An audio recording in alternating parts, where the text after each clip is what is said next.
ओम शांति। 24 जनवरी 2025। सुनते हैं आज की साकार मुरली। आज शिव बाबा बोले, मीठे बच्चे, तुम एक बाप के डायरेक्शन पर चलते चलो तो बाप तुम्हारा रेस्पॉन्सिबल है।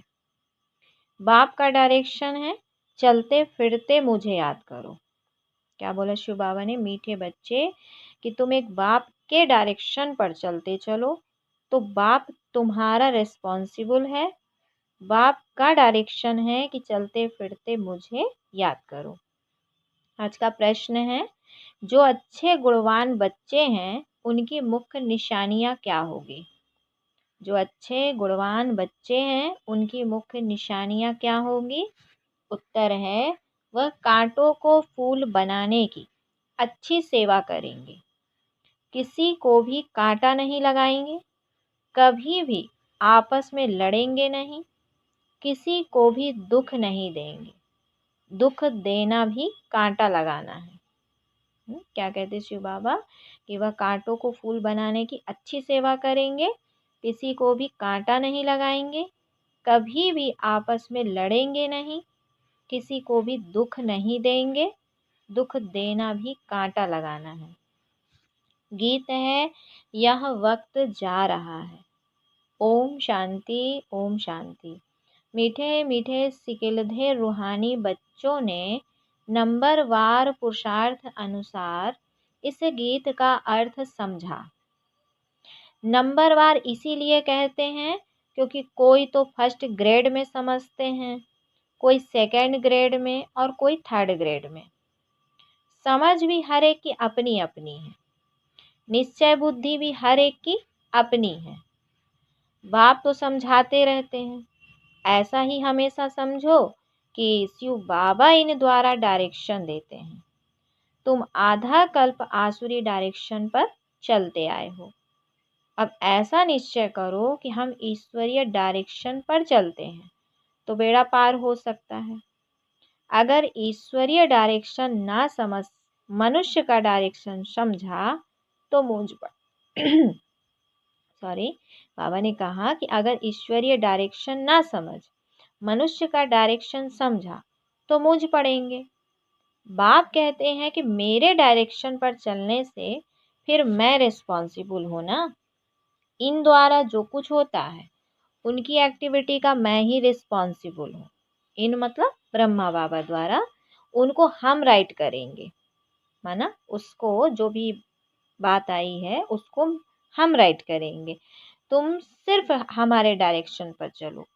बाबा कहते जो अच्छी रीति याद करेंगे ना वही डायरेक्शन पर चलेंगे। कदम कदम ईश्वरीय डायरेक्शन समझ चलेंगे तो कभी घाटा नहीं होगा, निश्चय में ही विजय है। बहुत बच्चे इन बातों को समझते नहीं है। थोड़ा ज्ञान आने से दयाभिमान आ जाता है। थोड़ा बहुत ही, बाबा कहते थोड़ा बहुत ही कम है। थोड़ा माना थोड़ा बहुत कम है। ज्ञान तो है हिस्ट्री ज्योग्राफी को जानना, यह तो सहज है। यहाँ भी मनुष्य कितनी साइंस आदि पढ़ते हैं, यह पढ़ाई तो इजी है। बाकी मेहनत है योग की। पढ़ाई कोई कठिन नहीं है, पढ़ाई सहज है, लेकिन है बात याद की। कोई कहे बाबा हम तो योग में बहुत मस्त रहते हैं, बाबा मानेगा नहीं। बाबा हर एक की एक्ट को देखते हैं। बाप को याद करने वाला तो मोस्ट लवली होगा, ये निशानी है। प्रत्यक्ष होगा। कैसा होगा वो? लवली होगा, प्यारा होगा। याद नहीं करते इसीलिए ही उल्टा सुल्टा काम होता है। बहुत रात दिन का फर्क है। अभी तुम इस सीढ़ी के चित्र पर भी अच्छी रीति समझा सकते हो। इस समय है कांटों का जंगल, यह बगीचा नहीं है। यह तो क्लियर समझाना चाहिए कि भारत फूलों का बगीचा था। बगीचे में कभी जंगली जानवर रहते हैं क्या? वहां तो देवी देवता रहते हैं। यहाँ तो है ही हाईएस्ट अथॉरिटी, और फिर यह प्रजापिता ब्रह्मा भी हाईएस्ट अथॉरिटी ठहरे। यह दादा है सबसे बड़ी अथॉरिटी। शिव और प्रजापिता ब्रह्मा। क्या कहा शिव बाबा ने? शिव और प्रजापिता ब्रह्मा। आत्मा है शिव बाबा के बच्चे और फिर साकार में हम सब भाई भाई, भाई बहन सब हैं, प्रजापिता ब्रह्मा के बच्चे, यह है सबका ग्रेट ग्रेट ग्रैंड फादर। ऐसे हाईएस्ट अथॉरिटी के लिए हमको मकान चाहिए। तो ऐसे तुम लिखो, फिर देखो बुद्धि में कुछ आता है। शिव बाबा और प्रजापिता ब्रह्मा, आत्माओं का बाप और सब मनुष्य मात्र का बाप। यह पॉइंट्स बहुत अच्छी है समझाने की, परंतु बच्चे पूरी रीति समझाते नहीं हैं, भूल जाते हैं। ज्ञान की मगरूरी चढ़ जाती है, जैसे कि बाप दादा पर भी जीत पा लेते हैं। ये दादा कहते हैं कि मेरी भल ना सुनो, ब्रह्मा बाबा कहते हैं मेरी भल ना सुनो, हमेशा समझो शिव बाबा समझाते हैं, उनकी मत पर चलो। डायरेक्ट ईश्वर मत देते हैं कि यह करो, रेस्पॉन्सिबल हम हैं, ईश्वरीय मत पर चलो। यह ईश्वर थोड़े ही है। दादा अर्थात ब्रह्मा बाबा, तुमको तो ईश्वर से पढ़ना है ना, हमेशा समझो यह डायरेक्शन ईश्वर देते हैं। ये लक्ष्मी नारायण भी भारत के ही मनुष्य थे, यह भी सब मनुष्य हैं, परंतु ये शिवालय के रहने वाले हैं, इसीलिए सब नमस्ते करते हैं। परंतु बच्चे पूरा समझाते नहीं हैं, अपना नशा चढ़ जाता है। डायरेक्ट तो बाबा कहते हैं डिफेक्ट तो बहुत में है ना, जब पूरा योग हो तब विकर्म विनाश हो। विश्व का मालिक बनना कोई मासी का घर थोड़े ही है। बाबा देखते हैं माया एकदम नाक से पकड़कर गट्टर में गिरा देती है। बाप की याद में तो बड़ी खुशी में प्रफुल्लित रहना चाहिए। सामने एम ऑब्जेक्ट खड़ी है, हम ये लक्ष्मी नारायण बन रहे हैं, भूल जाने से खुशी का पारा नहीं चढ़ता। कहते हैं हमको निष्ठा में बिठाओ, बाहर में हम याद नहीं कर सकते हैं। याद में बाबा कहते याद में नहीं रह सकते हैं, इसीलिए कभी कभी बाबा भी प्रोग्राम भेज देते हैं, परंतु याद में बैठते थोड़े ही हैं, बुद्धि इधर उधर भटकती रहती है। बाबा अपना मिसाल बताते हैं, नारायण का कितना पक्का भक्त था, जहाँ तहाँ साथ में नारायण का चित्र रहता था, फिर भी पूजा के समय बुद्धि इधर उधर भागती थी। इसमें भी ऐसा होता है। बाप कहते हैं कि चलते फिरते बाबा को याद करो, परंतु कई कहते हैं बहन निष्ठा करावे। निष्ठा का तो कोई अर्थ ही नहीं है। बाबा हमेशा कहते हैं कि याद में रहो। कई बच्चे निष्ठा में बैठे बैठे ध्यान में चले जाते हैं, न ज्ञान न याद रहती है, या तो फिर झुटके खाने लग पड़ते हैं। बहुतों को आदत पड़ गई है। तो बाबा ने कहा कि यह तो अल्पकाल की शांति हो गई, गोया बाकी सारा दिन अशांति रहती है। चलते फिरते बाबा को याद नहीं करते तो पापों का बोझा कैसे उतरेगा। आधा कल्प का बोझा है, इसमें ही बड़ी मेहनत है। अपने को आत्मा समझो और बाप को याद करो। कल बाबा को बहुत बच्चे लिख भेजते हैं, इतना समय याद में रहा, परंतु याद रहती नहीं है, चार्ट को समझते ही नहीं है। बाबा बेहद का बाप है, पतित पावन है, तो खुशी में रहना चाहिए। ऐसा नहीं हम तो शिव बाबा के हैं ना, ऐसे भी बहुत हैं, समझते हैं हम तो शिव बाबा के हैं, लेकिन याद बिल्कुल नहीं करते हैं। अगर याद करते होते तो फिर पहले नंबर में जाना चाहिए। किसको समझाने की भी बड़ी अच्छी बुद्धि चाहिए। हम तो भारत की महिमा करते हैं। नई दुनिया में आदि सनातन देवी देवताओं का राज्य था। अब यह पुरानी दुनिया, आयरन एज, वह सुखधाम यह दुखधाम। भारत गोल्डन एज था तो इन देवताओं का राज्य था। कहते हैं हम कैसे समझें कि इनका राज्य था। यह नॉलेज बड़ी वंडरफुल है। जिसकी तकदीर में जो है, जो जितना पुरुषार्थ करते हैं वह देखने में तो आता है। तुम एक्टिविटी से जानते हो, है तो कलयुगी भी मनुष्य, तो सतयुगी भी मनुष्य, है तो कलयुगी भी मनुष्य। तो बाबा ने कहा है तो कलयुगी मनुष्य, और सतयुगी मनुष्य फिर उन्हों के आगे माथा जाकर क्यों टेकते हो? इन्हों को स्वर्ग का मालिक कहते हैं ना। कोई मरता है तो कहते हैं फलाना स्वर्गवासी हुआ, यह भी नहीं समझते। इन बाबा कहता है इस समय तो नरकवासी सब हैं। जरूर पुनर्जन्म जरूर पुनर्जन्म भी यहाँ ही लेंगे। बाबा हर एक की चलन से देखते रहते हैं। बाबा को कितना साधारण रीति से किस किस से बात करनी पड़ती है, संभालना पड़ता है। बाप कितना क्लियर कर समझाते हैं, समझते भी हैं तो बात बड़ी ठीक है, फिर भी क्यों बड़े बड़े कांटे बन जाते हैं। एक दो को दुख देने से कांटे बन जाते हैं, आदत छोड़ते ही नहीं। अभी बागवान बाप फूलों का बगीचा लगाते हैं, कांटों को फूल बनाते रहते हैं। उनका धंधा ही यह है। जो खुद ही कांटा होगा तो फूल कैसे बनाएगा? बाबा कहते प्रदर्शनी में भी बड़ी खबरदारी से किसको भेजना होता है। अच्छे गुणवान बच्चे वह जो कांटों को फूल बनाने की अच्छी सेवा करते हैं, किसको भी कांटा नहीं लगाते हैं, अर्थात किसी को दुख नहीं देते हैं, कभी भी आपस में लड़ते नहीं हैं। तुम बच्चे बहुत एक्यूरेट समझाते हो, इसमें किसी की इंसल्ट की तो बात ही नहीं है। अभी शिव जयंती भी आती है, तुम प्रदर्शनी जास्ती करते रहो। छोटी छोटी प्रदर्शनी पर भी समझा सकते हो। 1 सेकंड में स्वर्गवासी बनो अथवा पतित भ्रष्टाचारी से पावन श्रेष्ठाचारी बनो, तो 1 सेकंड में जीवन मुक्ति प्राप्त करो। जीवन मुक्ति का भी अर्थ समझते नहीं है, तुम भी अभी समझते हो। बाप द्वारा सबको मुक्ति जीवन मुक्ति मिलती है, परंतु ड्रामा को भी जानना है। सब धर्म स्वर्ग में नहीं आएंगे, वह फिर अपने अपने सेक्शन में चले जाएंगे, फिर अपने अपने समय पर आकर स्थापना करेंगे। झाड़ में कितना क्लियर है, एक सतगुरु के सिवाय सदगति दाता और कोई हो नहीं सकता। बाकी भक्ति सिखलाने वाले तो ढेर गुरु हैं। सदगति के लिए मनुष्य गुरु हो नहीं सकता, सदगति के लिए मनुष्य गुरु हो नहीं सकता, परंतु समझाने का भी अक्ल चाहिए। इसमें बुद्धि से काम लेना होता है।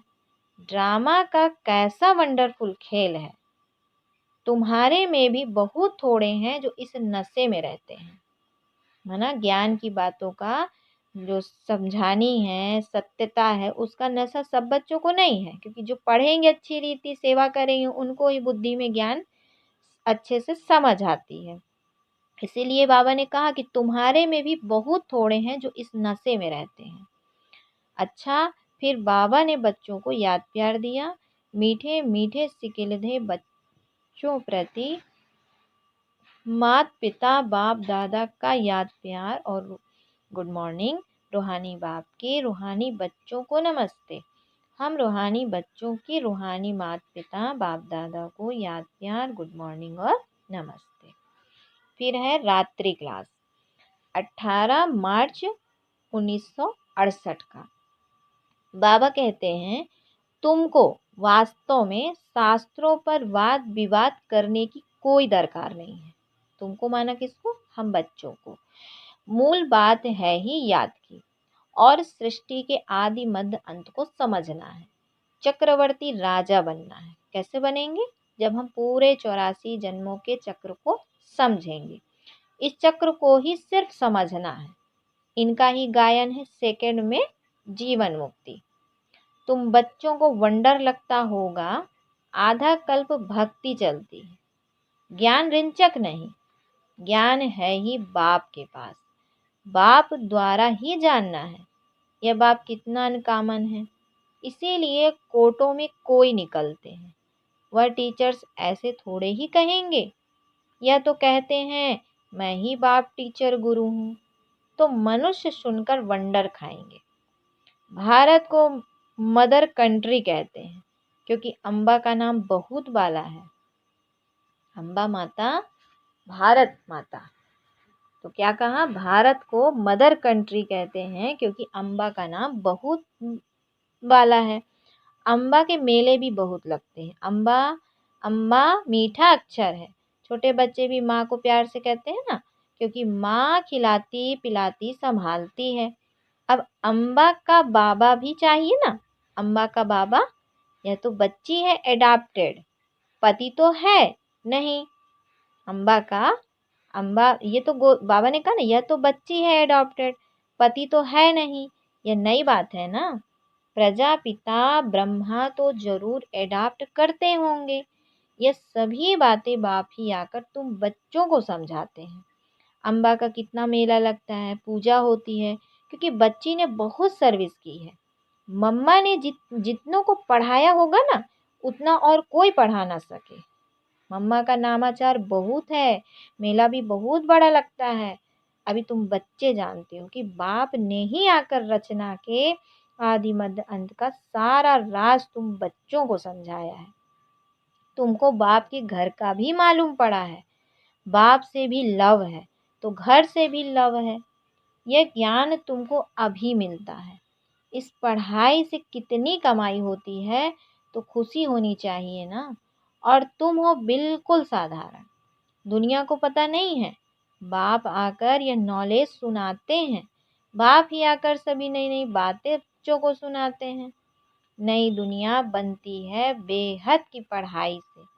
पुरानी दुनिया से बैराग आ जाता है। तुम बच्चों के अंदर में ज्ञान की खुशी रहती है। बाप को और घर को याद करना है। घर तो सभी को जाना ही है। बाप तो सभी को कहेंगे ना, बच्चों हम तुमको मुक्ति जीवन मुक्ति का बरसा देने आया हूँ, फिर भूल क्यों जाते हो। मैं तुम्हारा बेहद का बाप हूँ, राजयोग सिखलाने आया हूँ। तो क्या तुम श्रीमत पर नहीं चलेंगे, फिर तो बहुत घाटा पड़ जाएगा। यह है बेहद का घाटा। बाप का हाथ छोड़ा तो कमाई में घाटा पड़ जाएगा। अच्छा, गुड नाइट, ओम शांति। फिर आज की धारणा के लिए मुख्य सार।